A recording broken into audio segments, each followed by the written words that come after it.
नमस्कार सर्वांना. श्री स्वामी समर्थ. तर बऱ्याच ताईंचा प्रश्न असतो की ताई बाही कशी लावायची, शोल्डर कसं फिटिंग करायचं आणि शेवट ब्लाऊज फिटिंग कसं करायचं. तर तुमच्यासमोर आज मी ब्लाऊज घेऊनच दाखवते. तर ब्लाऊजचं बाही कशी लावायची.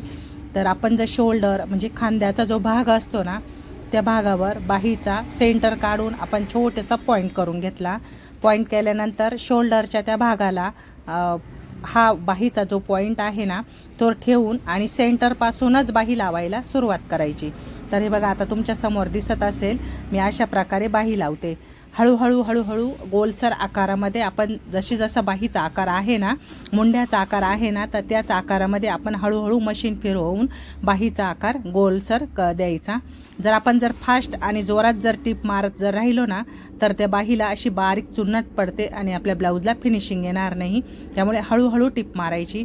आता इथं पण टिप मारताना काय करायचं, जो शोल्डरचा भाग आहे ना, खांद्यावरची जी टिप आहे ना, तर ती टिप मारताना पाठीमागच्या साईडला करून घ्यायची.